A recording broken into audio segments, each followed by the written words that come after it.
So in this video, we're going to talk about what sales recruiters want to see in remote sales reps when they're bringing them into their pipelines. And when you have this, you will get a lot more opportunities and get a lot more offers that you can land and start working a lot quicker. First thing, probably one of the biggest things they're looking for is professionalism and presentability. And so many sales reps, in the way they look and in the way they communicate, they don't look at how they're coming across. These recruiters are working with business owners and they're presenting their business to these business owners in a certain way to a degree of professionalism. And what they want to do is present reps that have that same degree of care in their own professionalism. You cannot treat remote sales as some kind of gig, some kind of side thing.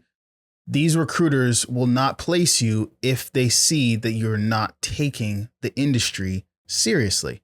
It is a profession. It is a long-term career if you treat it rightly. And these recruiters want to place people in businesses that are looking at it through that lens, because you are representing their business when they go and they take your name and they bring it to a business owner and they say, hey, I am recommending this person to be on your team. Now, this comes across in your intro video. How does that look? Do you look like you have a dedicated space to be in this role? Are you taking your intro video from the place of an office-like setup where you have, again, a space that is for this position, or are you in your kitchen, bedroom, basement that doesn't look set up properly with proper lighting? Do you come dressed for the process of this is how I would show up on a Zoom call with a prospect, nice sweater, collared shirt, that kind of thing? Or are you in a wife beater, crumpled up t-shirt, right? You want to look professional in your intro video. You want to look professional on your socials. By nature of the role, it's a very social media focused role. Your prospects will look at you in social media. The company, the business owner will look at you on social media. What do your socials tell about you? Does it say that you are a sales professional, or does it showcase and tell a completely different story? Sales recruiters are going to look at this when you reach out to them for a role, and based on that, make certain decisions on whether they're going to respond to your application or not. When it comes down to how you communicate, do you communicate in a way that shows that you have care for this position, for what you're saying you want to do, which is land a job? Responding quickly is one of the biggest things for recruiters. Not only responding quickly, but following the instructions they put in front of you. You got to understand, these recruiters are processing hundreds, if not thousands, of applications on a monthly basis. And if they have someone in front of them that can't respond in a timely manner and can't follow in simple instructions, they, one, will not take the time to deal with you because they've got thousands of other people to attend to. And two, if they can't trust that you're going to respond to them in a timely manner and follow their instructions, they'll assume you're going to do the same thing with the prospects that they put you in front of, which again is going to speak very, very poorly to their own business and hurt their business, because these recruiters, the vast majority of them, are referral based. Most of the recruiters I've seen or worked with, they get their clients from referrals. They're not running a whole bunch of ads or doing a ton of outreach. Referrals is their bread and butter. And in order to get a referral, they need to be plugging in quality professional people. They get paid to not only find the right talent, but they get paid to find the right talent quickly. And if you're not someone who can be trusted upon to respond in a timely manner, they won't refer you, because, again, they need to move fast.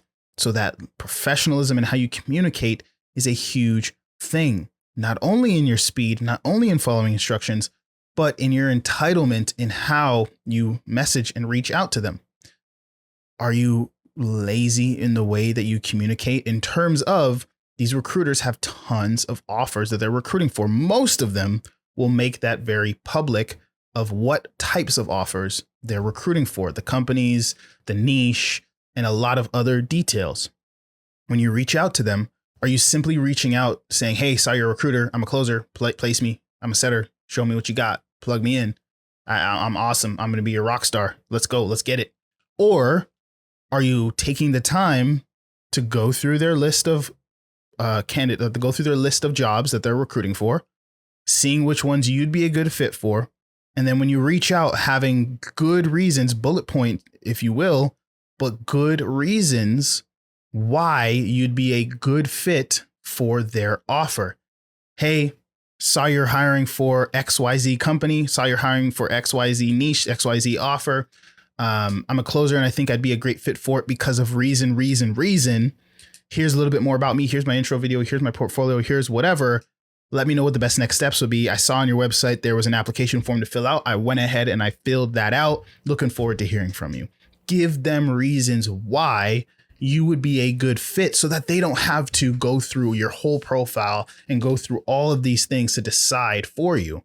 Again, they don't usually have the time to do all of that. They've got tons of applications. Why, if other people are spending the time to tell them which offers they're a good fit for and why, and contextualizing their experience for the recruiter, why would they go out of their way to waste time and do that for you when you should have done that for them so that they can better or quicker place you in the right role because you've summarized everything and said, this is why I'd be a fit for these 3 offers that you're recruiting for out of the 10, right?